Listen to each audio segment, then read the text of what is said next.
이거 뭐 시트지가 다 떠버렸어요. 지금 와서 사실 어떻게 수리를 하기도 어려운 상황이죠. 제가 여기 신발을 놓는다고 생각하면 조금 아찔하네요.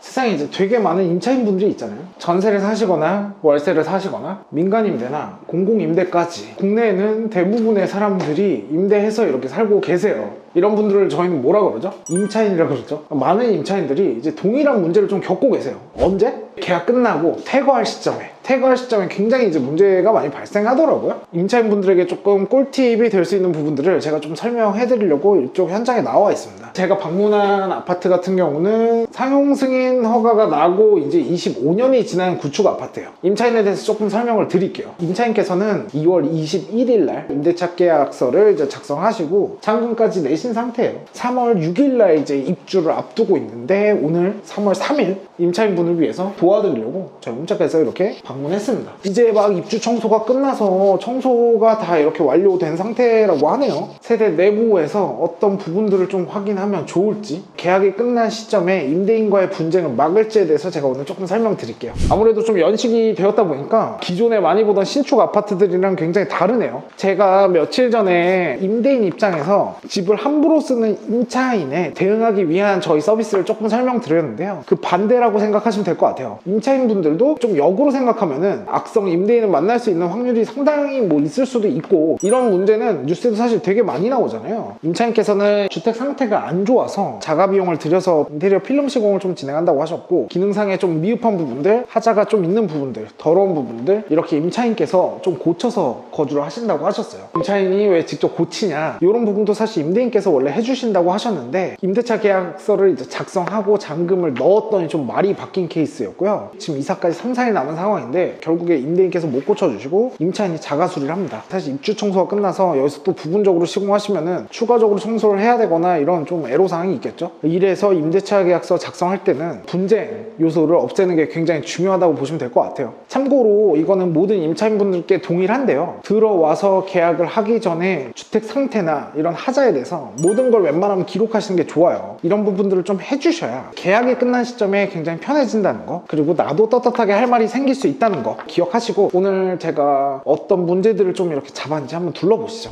여기 보시면은 PD님 잠깐 한번 봐주시겠어요? 입주 청소가 막 끝났는데 이거 뭐 시트지가 다 떠버렸어요. 지금 와서 사실 어떻게 수리를 하기도 어려운 상황이죠. 임대인분께서도 부분적으로 이렇게 해주실 수가 없는 것 같고, 계약 기간 끝나고 이제 임대인이 집을 확인하러 오시겠죠? 그래야 이제 다음 세입자를 받으려고 뭐 수리를 하거나 이런 부분 결정하는데, 지금 이쪽 보세요. 이런 것도 내가 입주했으면은 사전에 임대인께 딱 미리 말씀을 해놓고 이런 부분이 이렇게 문제가 있으니 임대인분께서도 어느 정도 인지를 해달라고 자료를 전달해야 나중에 내가 안 했다라는 걸 증명할 수가 있겠죠. 여기도 보시면은 되게 타공이 많이 되어 있네요. 이런 것도 거주하면서 직접 이렇게 타공해놓고 살지 않았냐, 이런 부분에 대해서도 뭐 보수비를 요구할 수도 있는 부분이고요. 그래서 일단 이런 문제 있는 부분들은 나를 보호하기 위해서 정말 잘 찍어주세요. 각 문짝도 개폐가 잘 안 돼요. 레일 쪽이 뭐 녹이 슬었거나 문제가 좀 있는 것 같아요. 보시면은 상판이 좀 주저앉아서 온전히 폐쇄가 되지 않는 상황이네요. 이런 것도 사실 기록을 안 해놓으면은 문제가 생기겠죠. 서랍이나 이런 부분도 잘 들어가 있다고 해서 그냥 놔두실 게 아니라 열고 닫고 하면서 확인을 해주셔야 돼요. 보시면 문틀에도 뭐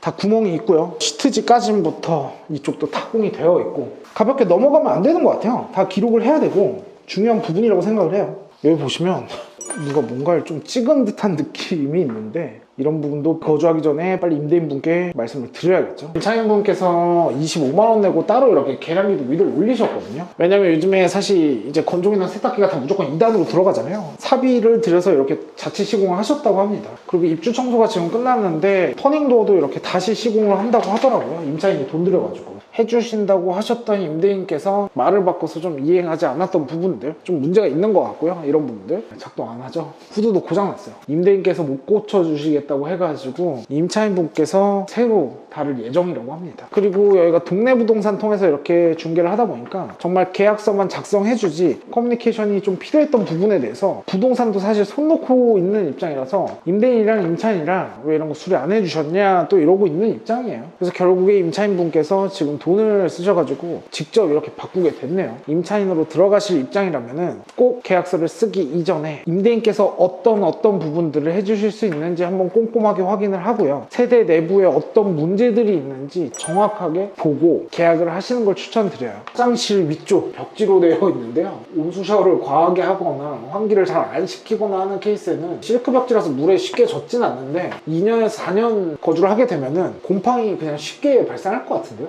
이렇게 세입자가 바뀔 때마다 갈면서 썼는지 아니면 곰팡이는 잘 안 생기는지 이런 부분도 확인 받아보면 좋으실 것 같아요. 지금 화학물질 날리신다고 이제 임차인께서 다 보일러를 이제 작동시킨 상태고요. 보일러 성능도 이렇게 보고 있습니다. 이렇게 배관 내부에서도 좀 누수가 발생하는 케이스도 있고, 임차인께서 입주하시면서 벽지를 갈았는데 가리키고 있는 부분이 한 11도 정도 이렇게 나타나고요. 벽 쪽에서는 이제 보일러가 틀어지면서 15도까지 올라가네요. 이미 온도 차이가 이렇게 좀 나는 부분에 대해서는 온도 차이에 의한 이제 결로 현상이 겨울철엔 충분히 발생할 수 있는 부분이거든요. 단열 성능을 조금 보완하시면 좋지 않을까 싶었어요. 물이 좀 고여 있는지 부분적으로 온도가 빠지네요. 이런 벽 쪽도 마찬가지죠. 곰팡이가 충분히 발생할 수도 있는 부분으로 이렇게 안내를 드리고 있습니다. 이쪽 세대는 이미 계약을 완료했지만 입주하시기 전에 홈체크해서 이렇게 확인하게 되면은 물어봐서 확인 정도는 받아봐야 되지 않을까요? 어느 정도 점검이 끝났는데요. 임대차 계약서 쓰고 나서부터 이제 계속 문제가 발생했던 부분, 이런 부분은 저희 홈체크 부동산 통해서 조금 도와드릴 예정이고요. 이제 임차인분이 이제 나가실 때 문제를 겪지 않게 하기 위해서 하자들을 다 기록을 해서 보고서 형식으로 뽑아 드렸고요. 들어가기 전에 원래 존재하고 있었던 하자다 기록을 위한 보고서라고 보시면 될 것 같고요. 요걸 통해서 이제 임대인분도 자료 받아보시고 계약이 끝나는 시점에도 전혀 문제될 게 없겠죠. 근데 사실 일반적으로 구축 아파트에서는 책임 소재를 가르기는 굉장히 어렵긴 하지만요, 요즘에 정말 이제 임대 아파트들도 많잖아요. 보수 비용 항상 많이 들어가니까 꼼꼼하게 최대한 봐주시는 게 장기적으로 봤을 때 내가 계약이 끝나는 시점에 내가 스트레스 받지 않는 길이라는 거, 이런 부분 임차인분들도 꼭 명심해서 기억해 주시면 좋을 것 같아요.